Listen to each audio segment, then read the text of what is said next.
ओम शांति। 4 दिसंबर 2022 की मुरली का आज सुनते हैं मुरली मंथन कि अव्यक्त का मतलब ही है कि व्यक्त भाव से परे रहना। व्यक्त भाव की भावना से हमें क्या है, परे रहना ही अव्यक्त भाव का मतलब है। आज बाबा ने इस अव्यक्त वर्ष मनाने के बारे में बताया कि हम सभी बाबा के बच्चे एक नए वर्ष की ओर चल रहे हैं, सब पहुंच रहे हैं। नया वर्ष आने वाला है, तो इस नए वर्ष में अव्यक्त वर्ष मनाना अर्थात सपूत बनकर सबूत देना, माना आत्मिक स्वरूप की स्मृति में रहकर अव्यक्त स्मृति का अनुभव करते, लक्ष्य और लक्षण को धारण करते पुरुषार्थ की राह पर चलना ही सपूत बनकर के सबूत देना। ऐसे बच्चों को बाप की एक्स्ट्रा मदद मिलती है। आज की मुरली में प्रश्न भी है कि हिम्मतवान बच्चों की निशानी क्या है। बाबा कहते हैं जो बच्चे बाप की मदद के वही स्वतः पात्र बन जाते हैं जो सर्व के दिल का, सभी के दिल का और स्नेह, सहयोग, अनुभूति, उनकी दृष्टि, उनकी वृत्ति से, उनके वाइब्रेशन से, उनके मुख से संबंध और संपर्क में भरपूरता का अनुभव होता है। ऐसे बच्चों को बाप भी साथ रहता है और उनका साथी भी बन जाता है। बाबा कहते हैं कि सत्युग में तो बच्चे प्रकृति दासी रहती है और सपूत बच्चों की श्रेष्ठ स्थिति के कारण सर्व शक्तियाँ, सर्वगुण समय के अनुसार सहयोगी रहते हैं। ऐसे बच्चों का स्वरूप ही मनसा सेवा, वाणी सेवा में लगा रहता है। आज बाबा ने अव्यक्त मुरली में दान का महत्व बताया कि निर्बल को, जो निर्बल बच्चे हैं, बाबा कहते हैं जो निर्बल हैं उन्हें शक्तिवान बनाना, यही सबसे बड़ा श्रेष्ठ दान है। उनको सहयोग देना, ये बड़े से बड़ा दान बाबा ने कहा कि गुणों का दान है। कि जब हम कोई कर्म करते हैं तो हमें वो कर्म को गुणों से हमें अगर दान करना आता है तो ये सबसे बड़ा दान है।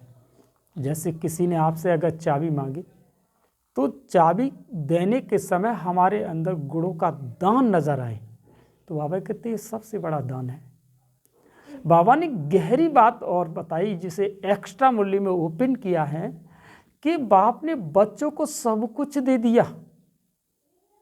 बाबा ने कहा बच्चों को मैंने सब कुछ दे दिया, लेकिन बच्चों को संभालना और उसको कार्य में लगाना आना चाहिए।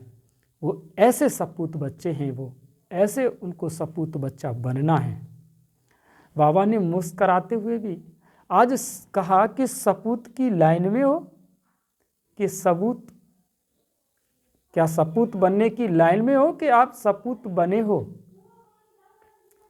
बाबा बच्चों को हाथों पर नचाते हैं, कितना प्यार करता है बाबा, कितना प्यार करता है कि बच्चों को हाथों पर नचाता है, माना उनके जीवन में उमंग उत्साह रखता है। कहता है बच्चे कि तुम्हारे अंदर उमंग उत्साह रहे, क्योंकि अव्यक्त वर्ष मनाने की हम लोग बच्चे की ओर चल रहे हैं ना, कि अव्यक्त वर्ष मनाते हैं। हमें तो प्रतिदिन ही अव्यक्त वर्ष मनाना है। बाबा कहते हैं कि क्योंकि ये अव्यक्त वर्ष है ना, इसलिए हमें अव्यक्त वर्ष मनाना है। बाबा ने उड़ती कला की निशानी का आधार बताया। क्या? कि बच्चे की भावना और भाव, ये ईश्वरीय सेवा के प्रति भाव और भावना रखने वाले बच्चों को फल स्वतः ही प्राप्त होता है। बाबा ने कहा बच्चे, ये तभी सभी के प्रति शुभ भावना और शुभ भावनाओं का, जैसे कि हिम्मत है, उल्लास, कल्याण की भावना, स्नेह की भावना, अपनेपन की भावना, सहयोग की भावना, लेकिन ये सभी भावनाओं का जो फाउंडेशन है वो क्या है?